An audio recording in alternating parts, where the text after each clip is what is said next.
तो आज हम देखने वाले हैं मेरी जिंदगी है तो की वो किस्त जहां मोहब्बत, धोखा और साजिश का एक ऐसा जबरदस्त जाल बुना गया है ना कि देखने वाले बस दंग रह जाते हैं। चलें इस कहानी की गिरहें खोलते हैं। रात का अंधेरा और ये एक सवाल। लेकिन ये सिर्फ एक सवाल नहीं है, ये तो उस तूफान का इशारा है जो सब कुछ तबाह कर देगा। यही वो लम्हा है जहां से सारी कहानी पलटने वाली है। आखिर ये सब हुआ कैसे, चलें देखते हैं। तो शुरुआत होती है एक बिल्कुल परफेक्ट सीन से। आयरा और कामयार की शादी, हर तरफ खुशियां, जश्न का माहौल। ऐसा लगता है जैसे एक फेरी टेल सच हो रही हो, सब कुछ बिल्कुल ठीक।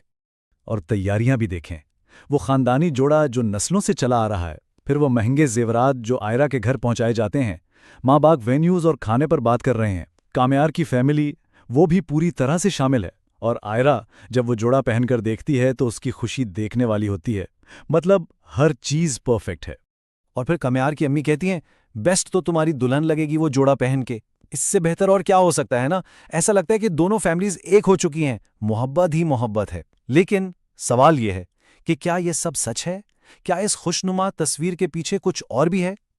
और बिल्कुल, इस खुशी की चादर के नीचे हमें दरारें नजर आना शुरू हो जाती हैं। धीरे धीरे सरगोशियों में कुछ ऐसी बातें सामने आती हैं जो इशारा करती हैं कि सब कुछ ठीक नहीं है। एक तरफ तो हैं आयरा के वालिदैन जो आम माँ बाप की तरह परेशान हैं। खर्चा बहुत हो रहा है, सब कुछ बहुत जल्दी हो रहा है। उनको लगता है कि कामयार की फैमिली कुछ ज्यादा ही कर रही हैं, एक प्रेशर सा बन गया है। और दूसरी तरफ हैं दादी, जिनकी फिक्र इन सब चीजों से बहुत गहरी है। उन्हें कामयार के मिजाज और उसके माजी से डर लग रहा है। और फिर दादी आयरा को सीधा सीधा कहती हैं, ये कामयार जो है ना, बिल्कुल अपने दादा पर गया है, बहुत गुस्से वाले थे वो। ये है वो पहली असली खतरे की घंटी। ये एक ऐसी वार्निंग है जो साफ साफ बता रही है कि कामयार वैसा नहीं है जैसा दिखता है। और अब हम कहानी के उस हिस्से में दाखिल होते हैं जहां अंधेरा है, जहां पर्दे के पीछे एक साजिश तैयार हो रही है। लेकिन सवाल यह है कि आखिर इस शादी के खिलाफ है कौन? कौन है जो ये सब तबाह करना चाहता है?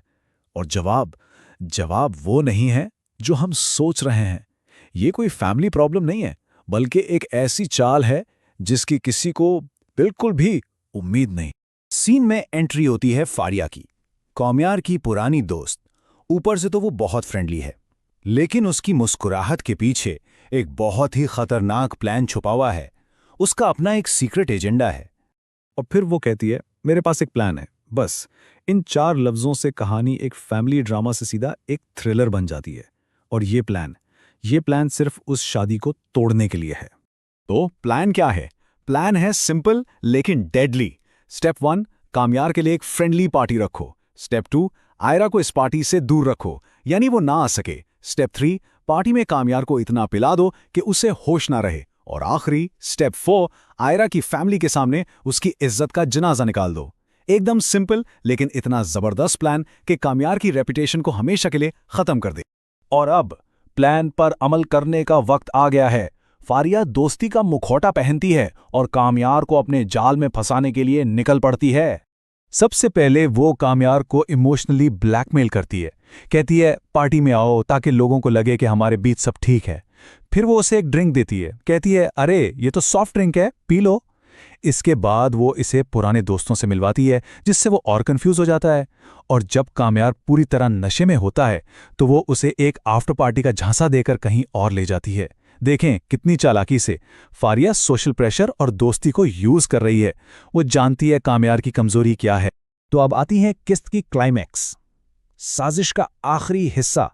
और ये किसी पार्टी में नहीं, बल्कि आयरा के घर की दहलीज पर पूरा होता है। एक ऐसी जगह जहां उसका असर सबसे ज्यादा होगा।